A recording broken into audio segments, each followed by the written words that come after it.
and welcome to How to Society. On today's episode, we will be talking about learned behaviors. Where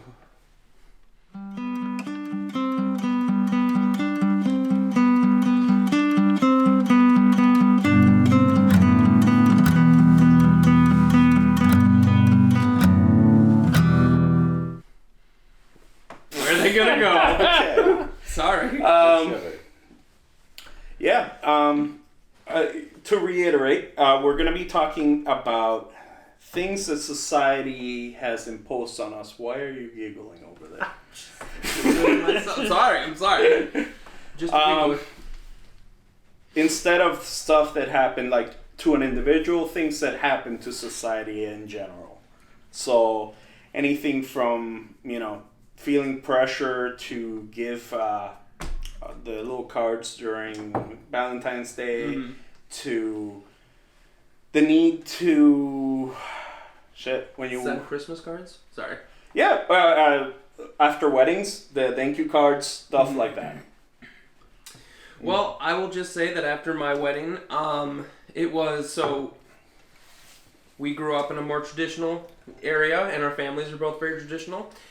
And there were people who went to our wedding who were bothering my wife's mom, like, so I haven't gotten a thank you card yet, and I went to the wedding. Do you know when those are coming? Like, I'm sorry, did we not stand outside and shake everybody's hand? That's not good enough. Exactly, but it's so stupid. It's like, so now I have to spend more money and time to get these cards and send them out to everybody. It's like, okay, I'm just going to send out a Facebook message and say, thank you. And that would piss off all the old ladies that have nothing better to do. Those old church ladies get so offended if you breach contract. I don't understand why either. I don't get it. It really is really stupid. See, after my graduation, because that's another thing, people send you a card with money, and you should thank them for showing up and giving you. I forgot to send out thank you cards. Nobody said anything to me, but now I kind of feel bad, but yeah. See, it's too late now. It's been 9 years. So. Yeah, I guess my thing is though, if I do something for somebody, I don't do it for the who does anything for the expectation of a thank you card? It's a bit bizarre in my opinion. And I think that sorry, Scott. I think it's just a generational thing. Yeah. There's that whole debate of why millennials don't say you're welcome. They say, "Yep, no problem," versus "Oh, you guys should say you're welcome." Kind of a deal. I know that's a big thing, but you should thank me for using your service or buying something from you. Yeah, thanks, but it's what I'm here for, and it's what you came for. We kind of knew what we were getting into here. It is weird how there are there's different cultures literally between the generations, right? And a large part of it comes down to the difference, changes in culture and society that happened during those times. We all grew up during the technological era. Most of the people who are complaining about getting those cards and different things grew up in a time when that was the only form of communication. So I do wonder what's it going to be like when our kids grow up? Are we going to be I didn't get a Facebook invite? And they're like, Facebook is centuries old, you fucking weirdo. I don't think so, because our generation tends to adapt a lot. I haven't been around for very long, and in just the time that I've been around, we went from, I remember learning how to send letters, and I actually sent a couple, and then email took over. When was the last time you sent an email? That wasn't work related. Right, I was going to say yesterday. I know, but that wasn't work related. Yeah. Wild. But there was a time period where email was the thing. That is true. And then shortly, I think what killed email was instant messaging. Yes. So I remember every day after school, I would literally hop on MSN Messenger and spend the rest of my afternoon there. Or Yahoo Messenger Yahoo or was AIM. the one I went to. So there I had all three, and I had different groups of friends in each one, and it's I would log in, and it's just bloop, bloop, bloop, bloop, bloop, bloop, bloop, bloop. Then I upgraded and got a program that had them all built into one. There you go. The real upgrade would have been going to Club Penguin for all your chat domains. I was already too old by the time that came about. Hey, man. Oh my god. Well, it's too late for Club Penguin because it's gone. Oh, that's so wrong. Anywho, Anyway. but the point is, just in my lifespan, we've gone from letters, emails, instant messaging, which died. Yeah. Like, out of nowhere just died, and then Facebook became MySpace for a little bit, but I never really even had a MySpace. There was MySpace, Bing, then Facebook. There was one in the middle that was like Bebop or something. Yeah. Not Bing. That one. Yeah. I know what you're talking about. Yep. It was like 2 weeks. Okay, it was longer than that, but it Gotcha. was not long before it went to Facebook. But either way, it went like that, and then went to Facebook, and after Facebook, it just turned into like Twitter, Snapchat, Instagram's the big Snap, yeah. And so that's kind of how we've gone. Yeah. I honestly, I think most people text message or Yeah. Facebook message Yeah. nowadays. Yeah. So we've gone through, like I said, in just that bit of time, all those, and we've adopted them very easily. Well, However, my grandmother never evolved to email. Right. She stayed in letters. We still get letters from her. Like it's like from certain generation and back, letters are the only form of communication unless they can call you. Yes. And sometimes they don't even call you. They just write you a letter. Yep. So it might be a leftover from that, and it's all these people that are sitting by the door waiting for the mail so they have Yes. something to read. So, I mean, I can agree with that, but it's the offense that people take when they don't get their expectation met, you know? So, like, I didn't get a thank you card, or what's another good example of something that the older generation would want? Most of proper it's phone etiquette. like... So when I still remember my childhood phone number and my grandparents' phone number. That's neither here nor there. So when I would answer the phone, I would say, hello. And I would never say, hey, this is Cody, who is this? And so it was my aunt that had called, and I was like, okay, Mom, it's for you. Like, I answered, I was like, hello. They're like, yeah, Mom, your mom home? And I was like, Mom, it's for you. And I didn't properly transition between person. So they're like, you need to teach Cody proper phone etiquette because that was really rude that he didn't say that he was going to go get you. And it's like, what? So, in all fairness, that also comes back from when phones were the only fucking thing, and they had rituals for phone calls. And, I mean, a lot of it stemmed from the fact that there was one phone in the neighborhood that everybody had to collectively use, and so there were rites and rituals for making phone calls back then. But, yeah, it's all people who don't seem to evolve. Yeah, I will say with the phone etiquette, there was literally, when I was in the Christian school, we had a class that taught us phone Really? etiquette. Yeah, no. And I remember, because I was telling my parents, and my mom was like, well, if you ever answer the phone, just make sure you say we're here, because my parents were never there, so they're like, just say we're in the shower or something. Don't ever tell anybody we're not here. I'm like, Wow. okay. Well, yeah, and that was just from the whole, there was like this period of time where it was like, we're worried about you getting kidnapped and people burglarizing, so you have to, if somebody calls and asks for us, don't say that we're not home. You just tell them that, well, we're in the bathroom. Yep. And so then the person on the other line would think that they're home. Well, and it's also because of social services. Well, yeah, because we were left home alone Yeah. a lot. A lot. But I mean, here's my other thing. So that's, I'm not sure if this has to do with cultural expectations necessarily, but there is a much more helicopter parent vibe nowadays. Like, the parents are always around. Whereas I feel like most of us, anyway, were kind of raised in a way where it's like we kind of got to come and go a little bit as we please, or there wasn't so much structure, which I'm not sure which way is the right way, but I think you need to have a balance of the two. So, before I forget, I just want to make the comment that my entire phone etiquette came from shame. I used to just say hello or whatever, and I remember when the whole "What's up?" became. I one time, so our home phone was also my dad's business phone. Oh no. And I remember I picked it up and I went, "What's up?" What's up? And then on the other line, on the other end of the line, I just hear a little bit of a laughter, and then like, is Steve Sweeney here? And I'm like, oh shit. I mean, I didn't say that, but I was very embarrassed. Would have been a lot cooler if they had just responded with "What's up?" Hey, though, no, I'm calling for business. Yeah. And I think, like, currently at least, I've gotten to the point where if I don't know a phone number, I just don't answer it. If it's important, yes, they leave a that is- message. Yeah. Yep. And then if I do answer a phone number that I don't know for some reason, say I'm expecting a call, but I don't know what phone line it's going to be from, I don't like to introduce myself because I don't want them to hear I me say, know. like, oh, you've reached, this dude.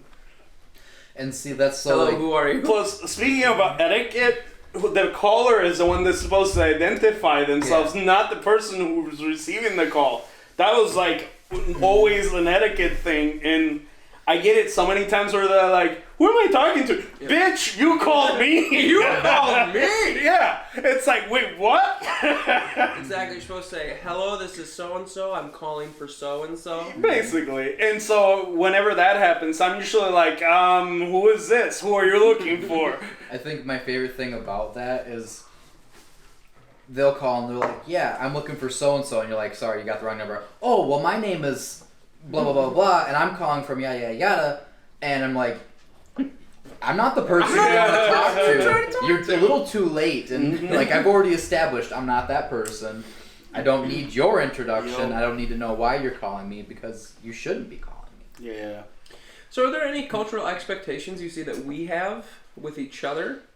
Like, one thing that I do, I don't even go and knock on doors anymore. I make sure I text the person and get a reply before most of the time. Especially if it's somewhere new, I will text them, Yeah. get a reply, and then I will go to the door. I always do that whenever I pull up to somebody's house. I send them a text, and it's like, "Yeah, I'm here." I'll text beforehand, and then when I get here, just to make sure, I'm like, make sure you're home. Yeah, I'm like, hey. Except for today, I just walked in and I was like stood down here because I heard, business going on upstairs, and I was just like, I don't know if I can like make any noise while there's an important phone call going on. Yeah. So I just like text him like, hey, you upstairs? Yep. All right. Yeah, it's well, and like there's different stages for cultural expectations too. Like, as a kid, there is a cultural expectation of like if you are in public, you should be silent all the time. And like not make a scene, which is, pleasant. And we all hate the child who has a meltdown in the middle of Walmart. Yes. So there is an expectation, like even from childhood, that you are in society, you are part of a culture, and you need to respect these norms. And I think as you get older, you kind of start to disregard a lot of those and figure out, oh, actually, this is so. All these things that my parents have beaten me over or yelled at me about, it's like these are just Guidelines? Yeah, Like these are just that? guidelines. Yeah. Well, and I mean, there are some that I guess we still do without thinking about because they were proper and they're beneficial. But I think a lot of it is we've evolved. That's Right. what it comes down to. Society evolves. It's a living organism, and the way you interact with others changes. So when do you guys feel like you guys really notice the cultural expectation? So I would say it's like, I don't know, because I had a completely different cultural setting when I was in the Christian school, but then when I went to high school, there was a lot more peer pressure to kind of fit in and all those other things, but I was already so far gone at that point that I was like, I'm already an outcast, I'm just going to be me, so it doesn't really matter. But as far as, I feel like you guys probably had a little bit more normal experiences with school. Okay, maybe not you. But, so you guys, do you guys like peer pressure, things like that? How did that work for you guys? Nothing? We were the kids who did the peer pressure. We were the We were the bully. we were the kids in the corner pushing Satanism on all the religious kids and all the rebellion things, and we were the bad kids. I mean, I know for We were the kids your mom warned us. Yeah. You Okay, warned well, you about. I will say in the Christian school, I was the rebel child because sometimes my shirt wasn't tucked in, my hair was a little too long, and I listened to Christian rock, so... Yeah, I was Bad boy pretty over there, I edgy. gotcha. I was pretty edgy. I know, like, my experience in school was, I was always, like, the goody-goody kid. Like, I didn't do anything wrong, but I didn't really do anything at all either. Like, I was just to myself, very quiet. And I remember my freshman year, big kid. I'm still, now I went from, 8th grade, which is the top of the pile, to freshman, bottom of the pile again. And I just like, okay, I'm going to go to school, do my work, go home, and just coast. And there was one time like that, that expectation was like, nah, man, you don't snitch, right? Yes. It was super gangster, like you don't snitch. And this kid like walked up in the middle of class and just left, and the teacher wasn't paying attention. They're like, where'd this kid go? You guys aren't gonna leave. And I was like, I've never done anything bad in my life. And he's like, if you guys don't tell me, I'm gonna keep you past your next class. You guys are gonna get in trouble for that. And I was like, He left, and they're like, oh, come on, man. And I'm like, look, I've got shit to do today, okay? Yeah. Like, I don't have time for this. You guys are wasting my time. And at that point, I was just like, uh-oh. And then the kid was like 3 times my size and wanted to beat me up after that. Yeah, I have not really had that experience. Must be nice. I once jumped out a window in my Christian school, but... And God caught you. No, we didn't get caught. No, God Oh. caught you.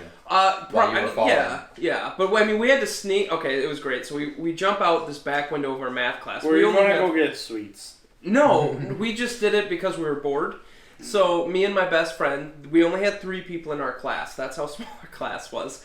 And It's our kind of hard to rebel in that big a class. Right, okay, well, you would think, but You are the class. our teacher was very absent-minded, like very intelligent person, just unaware of his surroundings. So we literally, and it's just this wide open room, his desk is right at the front, we're like staring at him, we opened the window, so the window's now open, we move a chair back there so we can stand on it, stand up on the chair, all the while staring at our teacher, and we just jump out the window, and then we're like, well, what do we do now? I don't know. And we just walked around the school a couple times, like walked right past the principal's office. How many people were in the class? 3. That happened on purpose. That teacher knew No. what happened. No. That teacher did not Here's- give a fuck here- about you here's the and had thing. better things to Here's do. the thing. We came back into the classroom. He's like, where did you guys go? We're like, what? How did you get out there? And we're like, oh, we went to the bathroom. You don't remember asking? He's like, oh, okay. All right, well, sit down. And he just went back to doing his thing. Like, yeah, it was pretty great.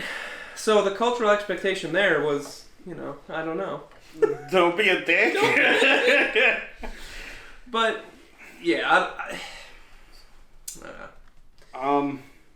So, if we're talking about, like, when you're in school, the peer pressure thing, our school was weird. It was, I would compare it almost to a university type of mentality. The average level of knowledge was a lot higher, so you only dealt with bright people. There was nobody really dumb there. Cody would have never been allowed. I was gonna say, how did you make it in? oh, Bitch, I was an honor student. And I half the times didn't even go to class. he was the only one in his class. I won't lie to you. No, actually, so our classes were so small that they grouped both classes together, so we were like 34. Gotcha. But anywho, the peer pressure there was more sports based. I have experience. Does that make Yeah. any sense? That was a That's big exact deal in the same Christian school. The big thing in Puerto Rico is basketball. Mm. Don't know why. That was a big thing. And so it's like if you played basketball, you were one of the cool kids. Yep. If you sat at the bleachers and listened to music, you were one of the weirdos over there.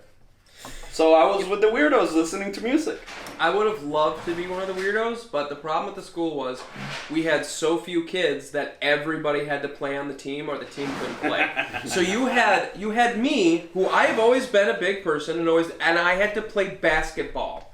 And we had another kid who was exactly the same size as me who would also have to play basketball. I'm like, we're never going to win. Why are we even doing this? This is completely retarded. But it was literally like it was expected of you because if you didn't play, nobody else got to play.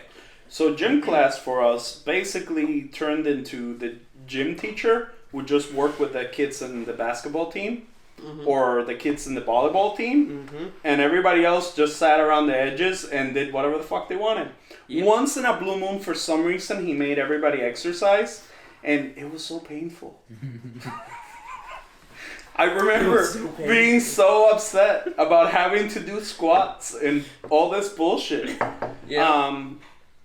The one thing that I guess, the only thing I've ever been good at physical-wise is I can run really fast. And so that was the only thing in gym class that I ever did that was like impressive, because you never expect that fat guy to move that quickly. And it's like, they would pair me against somebody so slow because they felt bad for me. And it's like, I'd be done before the guy be starting kind of level. But so, yeah. I can run really fast for a very short amount of time. Yes. I mean, I can't, but I can run faster than people would think I could. Mm-hmm. So that's always been like, they're like, ha ha ha. I'm like, there was one kid I grew up with who did something that I was really mad at him about, and it happened in my house. So he was kind of going down through my house, and he's like, oh, ha ha, you're never gonna catch me. And he gets outside, he's kind of jogging, and then he looks behind him, and I'm like that close to him, and I reach out and I grab his shirt. He's like, oh shit! He just took off, but he was like, I didn't think you could run that fast. It was like a fucking elephant coming right at me, and I was like. The exact same thing happened to me. Somebody was a dick, and then they ran, and then I caught them. Yeah. He's like, I thought I was gonna die. But, other than sports-based things, everybody else was just kind of... There was no real peer pressure. Everybody had their little cliques, and as long as you were with your people... Yeah. I will say that the Christian school I grew up in was so small that you had to fit in. I was the outcast, kind of, but it's like you still had to fit in the group. Otherwise, you'd have nobody to ever talk to. So I became very good at figuring out, okay, this is what people expect, and you have to act a certain way around these people, or you're going to get rejected. And I took that with me to all the different friends groups I've ever been a part of. I'm like, I observe the people and be like, all right, so what do I have to do to fit in? Okay, I'm going to do that. And so as far as that, I think that's a big cultural expectation, because in Christian school, there are a lot of rules and a lot of things you have to follow, a lot of things that you cannot be, whether that be gay or whatever that is. So you do really have to figure out how to fit in that system, and you have to say a lot of things that you don't necessarily mean just to get by. And I remember there was a debate at the school when that hurricane hit Haiti. We were the principal of the school was basically suggesting that it was God's judgment on Haiti because of their evils and sins and whatnot. And he wanted us all to write a paper on that. And I'm gonna assume it was a fact-based paper, huh? Dear Haiti, God hates you. Well, okay, so I wrote my paper based on the fact that this concept that it's God's judgment makes no sense at all. It's just ridiculous to think that, and that if you look in the Bible, we're in a period of grace. So I actually used biblical information to inform it, but then he wanted us to read them in front of everybody, and I was like, fuck that, I'm not doing that in front of all these people. I know their opinions. That is not happening. And so I went home sick that day. But as far as those cultural expectations, there's a shit ton of them when it comes to the Christian community. Even just the way you talk. There's, when I actually got to the real world and realized that the vocabulary I used in my daily life, nobody understood. Because there's so much Christian speak that only Christians understand, and you'll use these analogies or phrases, and they're like, I have no fucking idea what you're talking about. And you're like, He's been talking and I haven't understood his name. I've just been shaking my head yes. Really? I see. Haha! But no, like you have a servant's heart. You know, that basically just means that you're a good person. Now go over there and start doing work, so I can sit over here and do nothing. There's all kinds of things, but basically, I was taught at a young age to lie about a lot of things because that's what Christianity makes you do. Mm-hmm. And I think that's really what cultural expectations are this form of being polite to other people that you don't necessarily ever feel inside. Mm-hmm. And that's, I think, why... So, yes, I think that's a good point at their root. Mm-hmm. That might be the intention, but I think it's kind of like with everything with people. A few generations later, it's been perverted, Right. and now it's just this thing that you do because you're supposed to. Mm-hmm. You know. Yeah. Or like respect your elders, like that was a big thing. And now you hear people like, no, I'm gonna respect you if you respect me. Yeah. So that was, you know, like, oh, the golden rule. Okay, well, what if this kid's being a dick to me? Like, Turn the other cheek. I'm not gonna. I'm gonna treat him how he's treating me, and then I go home crying. So. Yep. Just like your guys' friendship, you always you head home with a few tears. Every night. Yeah. It's okay. But there's... So the cultural expectation around sexuality, I remember just talking about crying, this just made me think of it. Sexuality makes me think of crying. Anyway, sorry. I remember there would be times when, as a teenager, we would have these meetings with other teenagers, and we would be all like, I watch pornography, I'm a terrible human, blah, blah, blah, blah, blah. And we would talk about how evil it was, how, like, even if you masturbated, how terrible that was, and how, you know, God was judging you. But I remember several times in my teen years crying because it's like you just have these natural urges, and I felt so disgusting about them that I would just sit there and cry about it. Yeah, no, whenever we talked about porn, we were more or less comparing what we liked and what we Yeah. had to share. No, that was not the... Nah. found my dad's page. Basically, there was no shame involved. Just pure little horny teenagers. This is pure little horny teenagers. Nah, and see, yeah. Well, that's another cultural expectation is that you don't talk about your sex life. So, that used to be a thing. Yeah. And so it's like the whole being a gentleman and it's you don't kiss and tell, that kind of Yeah. line.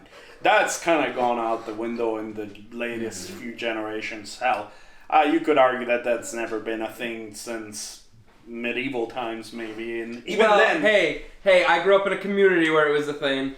I mean, in normal Yes, in society. normal society, not your Like, fucked up version honestly, of it. that is part of the reason why the English came to the U.S. because they thought back in England in those times people were getting too loose Yeah. with sex talk, You guys are and getting they were a like, little- "We're out." We don't So wanna it's hear nothing new, really, Right. but yeah, we've taken it to a whole new level with like OnlyFans. Yeah, that is accurate. And like, you know, the whole don't kiss and tell, the other cultural expectation is to not talk about your wages Yeah. amongst Yes. people in your company. Which is bullshit. Which is complete. Like, Mhm. Yeah, and there's actually been studies that prove that people who talk Yes. about their wages, they all tend to make Mhm. more. Because everybody knows Yeah, what they're everyone worth. Well, the thing that they use against you is that they say, well, if you tell everybody, they'll all be upset with you. Why the fuck would they be upset with you? They're going to be upset with the boss, Yeah, not they're you. gonna be upset It's with- not your Yes. fault. I don't set my wages. Exactly. like when we got to a point in upper management, I found out that I was making literally the same amount as somebody who was bottom tier management.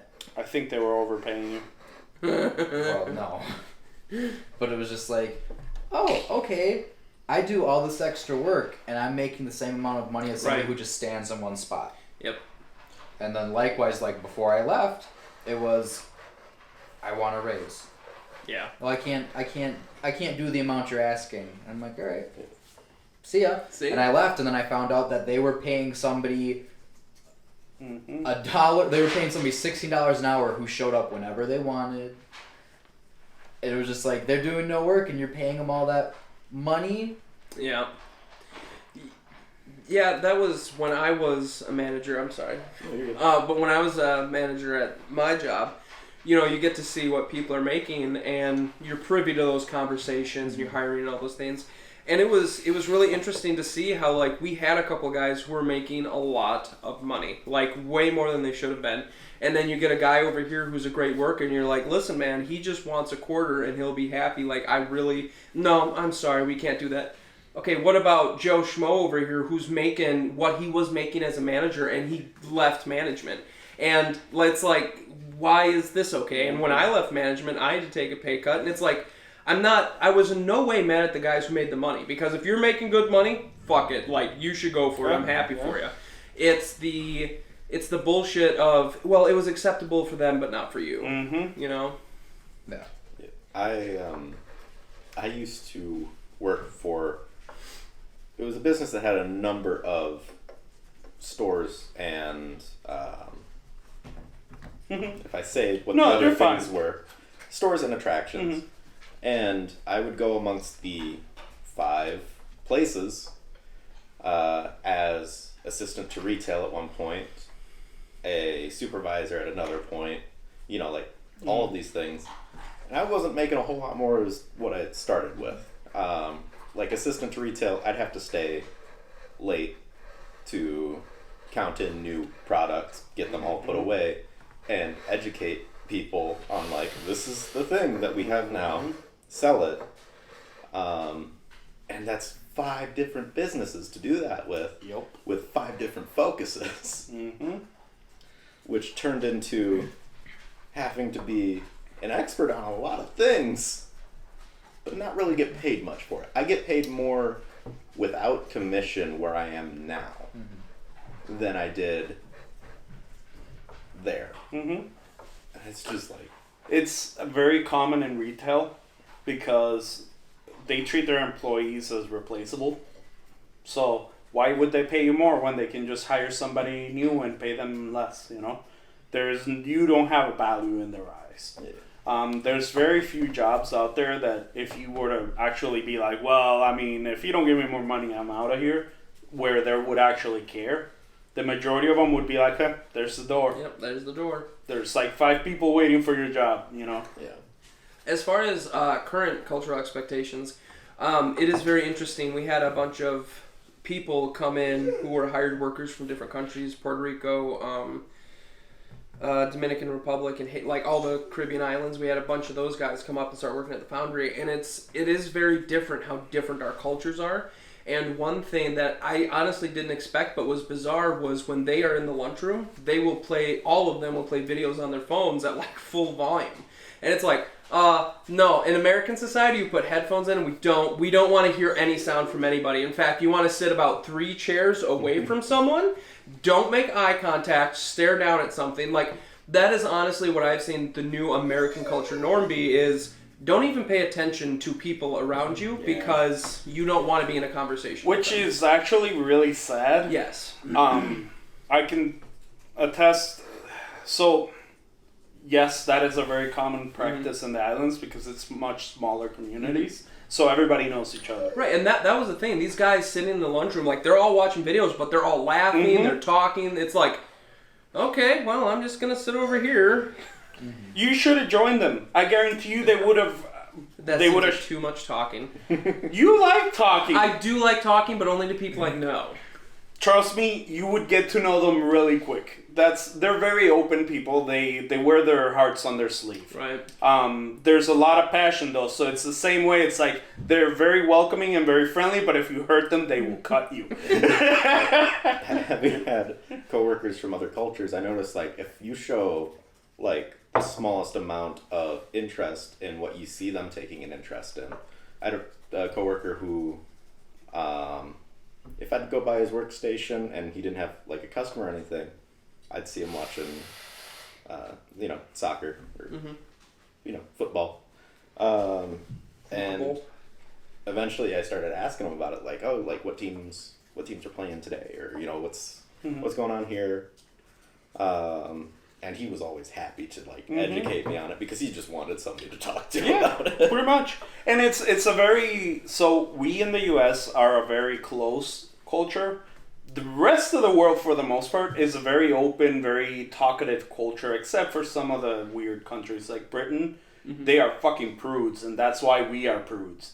There's two that I can name offhand. Britain is one. You don't talk to people. And the worst of them all is the Swiss. Did you know that in Switzerland, it's not quite a felony or a punishable by law, but close to make chit chat? Like, if you're at the store, right, checking out, I would need to move to a Switzerland. cashier cannot say, "Oh, the weather's nice outside." They can't say that. That is a huge faux pas. That sounds like my dream So- come true.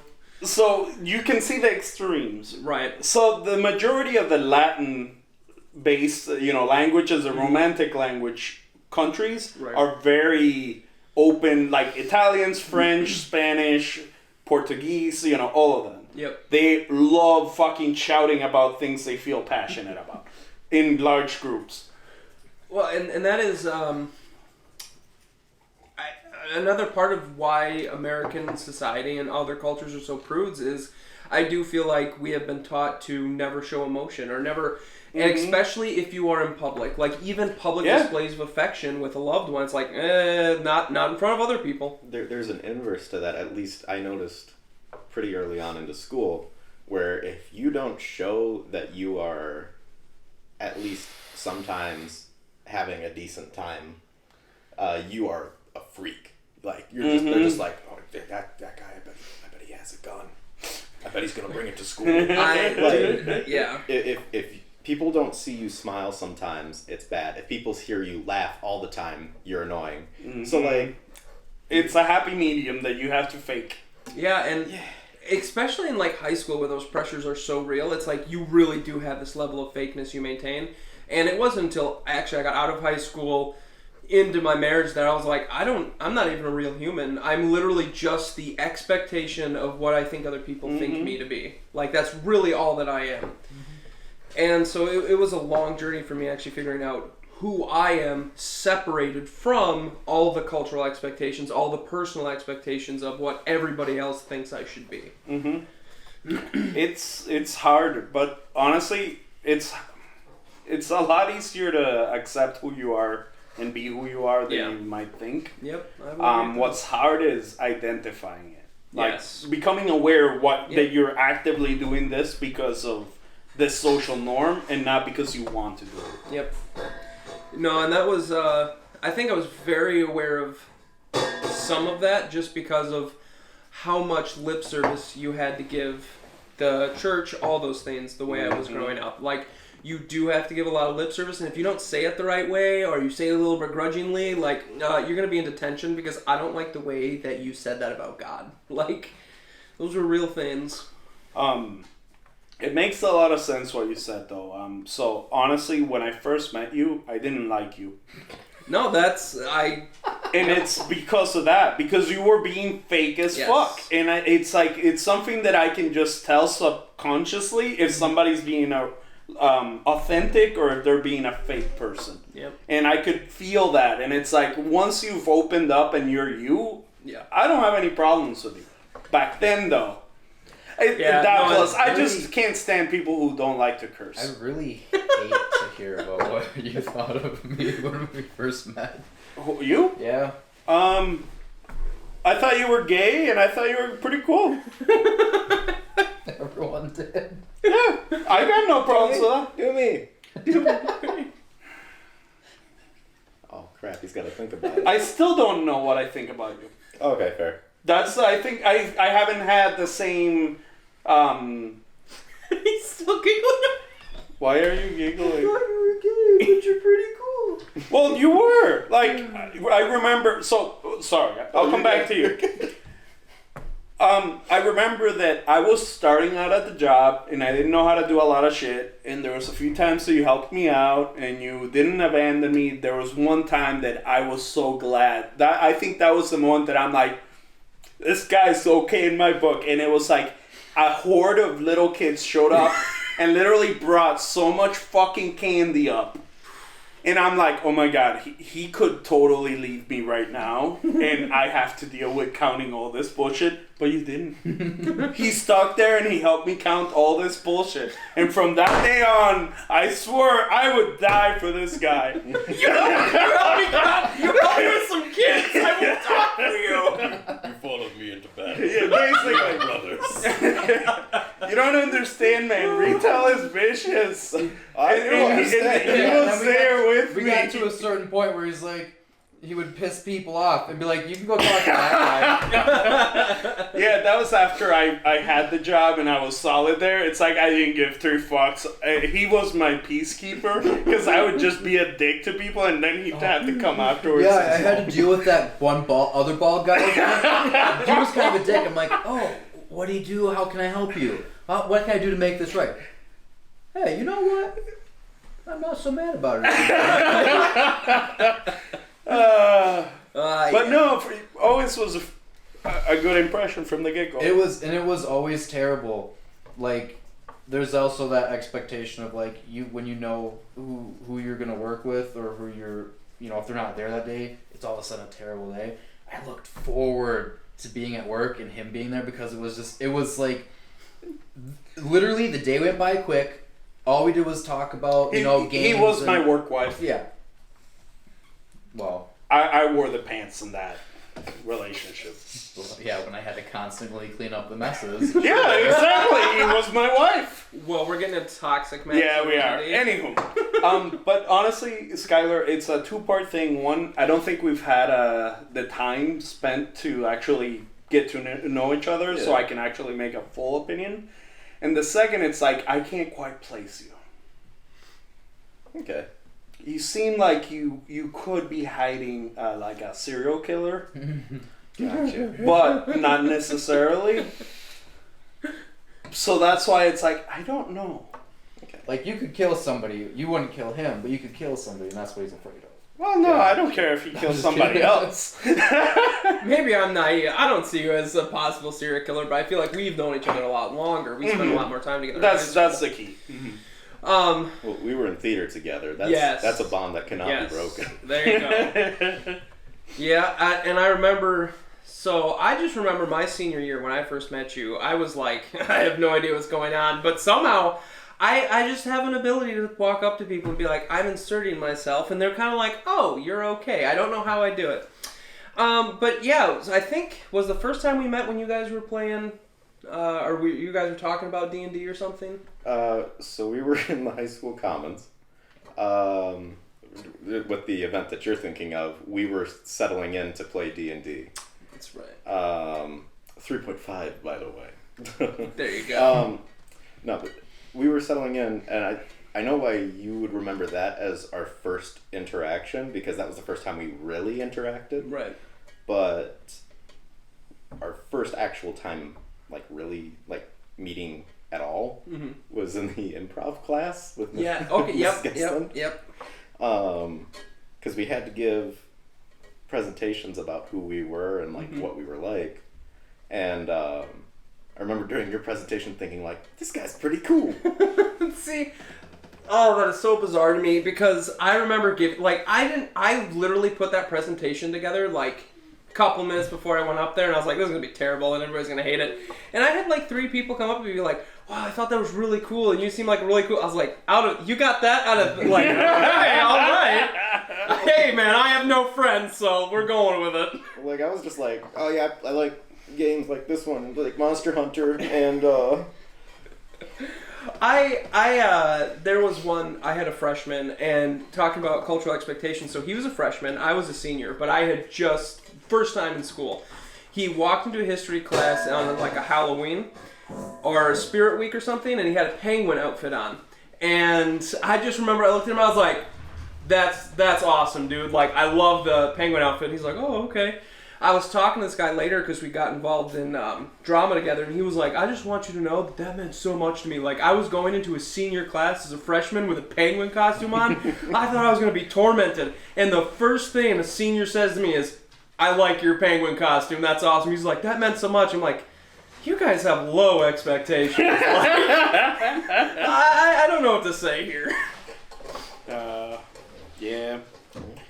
No, at the end of the day, I think everything we do is just to try and fit in and try and not. Yeah. I mean, it comes from a basic survival skill of, Yes. you know, if I don't stand out, if I make friends, I won't get killed or I might get fed. Yeah. And so that's kind of what it all comes down to. I mean, just an author I've read a couple of his books summed it up, I think, the best. It's like when two men meet each other, usually they think of two things. Does he have beer and will he share? Now, Those aren't the things I think of, but yeah. okay. And honestly, it's a variation of that. But that core principle of does he have this and will he share it with me? Right.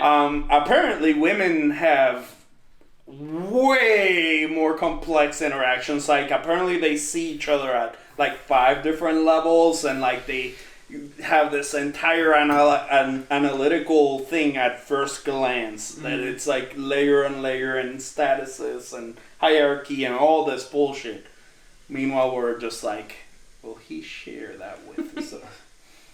I noticed that I don't know if it's because of the people who raised me or what, but I have an easier time, like, striking up a good conversation and being more comfortable in a conversation with women than with men. And I think the things that I think about rather than does he have beer and will he share is, can he beat me up and will he? Yeah, no, that was definitely a thought that I always thought of when I came in contact with other men too. But that was from my older brother. My older brother used to beat the shit out of me, so it was always like, oh shit, is this person gonna do the same? Yeah.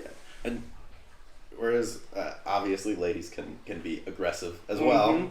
But it's not it's the, not the physical. first. Yeah, it's more verbal than anything. Yes, and I can bitch out with the best of bitches, so like I got that covered. But when it comes to like the physical stuff, that was always the thing that intimidated me about men is like all the friends growing up, they were all very physical, and I was always the weakest link who was the the bottom rung get beat up guy. So like for you serial killers out there, if you're a dude, I'm already wary.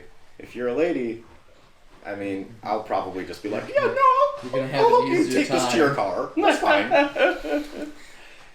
And it's not that I don't think that ladies can beat me up. There's plenty of them that can. It's that, like, whenever I think of a lady, I'm just like, oh no, like, so I had my mom, and she's a sweet lady, and I had my grandma. She could be scary sometimes, but like overall, like my caretakers. Whereas when I think of guys, I'm just like, I mean, Pops used to like arrest people for a living, and he fought in Korea, and like I was like, I can't. I can't keep up with that.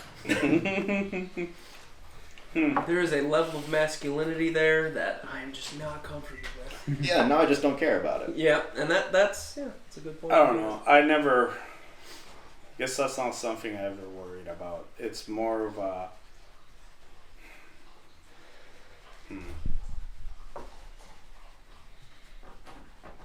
I guess I can understand that though in certain times. Like, I remember in college, first day on class, I walked into the room and I kind of looked at everybody, and there was one dude who I kind of thought, I could probably beat up everybody here except for that dude. So I became his friend. There you go. Yeah, that was so when I was going out into the world, I always thought of myself as very weak, whatever. And it wasn't until I really got out into the world that I realized, oh, I'm actually bigger than a lot of people, and for some reason, if I get angry, I intimidate people. And I was like, oh, it's because you're like this large person who looms over most other people. And so when you get angry and start yelling, you probably look fucking terrifying to other people. And I had never made that connection.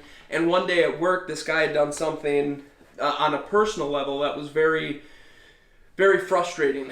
And I got, like, he had come up to me, he's like, hey, ha ha ha. And basically, I had accidentally left a journal, and this is when I was trying to go through all my gay stuff and figure everything out. I'd left a journal out there, and basically in it said, I don't enjoy sex, different things like that. And he had taken that, read it, and shared it with other people. And I was like, I can completely understand you reading it because I left it out in the open. I understand that. But you taking it out and showing it to other people is a real dick move. And I cannot believe you do that. Like, I thought we were friends. Like, this is complete bullshit. Except I was full on screaming. And he didn't talk to me for 2 weeks. And when he finally did, he's like, yeah, no, I was terrified that you're going to beat the shit out of me. He's like, you were terrifying. I was like, I've never seen you like that. And I was like, I'm sorry. I don't mean to be that way. But I handle anger kind of different than that. I think the last time I yelled, like actually yelled at somebody, I was a child. And I've been told that when I get angry, I get a dad voice. And I'm just like, I don't quite get it, but alright. But like, I just, yelling never seems to meet the purposes that I need it to. So I'm just like, fuck it. I'm just not going to raise my voice. I'm just going to hurt my throat if I do that, and I'm not going to get anything done. I feel like I always roll a high intimidation if I really yell at people, but like even that in and of itself is a cultural expectation of you don't get angry with other people. Like, and so a lot of times if I do get angry, I will just shove it down and ignore it because I don't want to be that angry person. I disagree. You don't get angry with people who... So here's kind of what I've observed. Mm-hmm. You either don't get angry with people you don't know at all, mm-hmm. or you don't get angry with people who are in the same room as you. Or if they're in a car, free will. You can be angry and yell curses and everything. Anything goes well in a car. Yeah, that's true. But, yeah, I think as far as cultural experiences go, my biggest thing, like I said, has just been figuring out who I am apart from those, figuring out what I feel and not what other people want me to feel and think and all those things. That, for me, was the biggest realization of how many cultural things I had taken onto myself. So, I guess, if we are, going to start doing the wrap-up, I guess my biggest takeaway is just honestly be true to yourself, and you'll start to see those cultural expectations you're putting on yourself, and you can work through those and figure out, do you even want to keep them? And you need to make those choices of, I'm keeping them for myself. These are things I like and respect, and those are things that I want in myself. So for me, that's the big thing when it comes to cultural expectations, anything like that, is just do what you feel is right, and you'll find your place.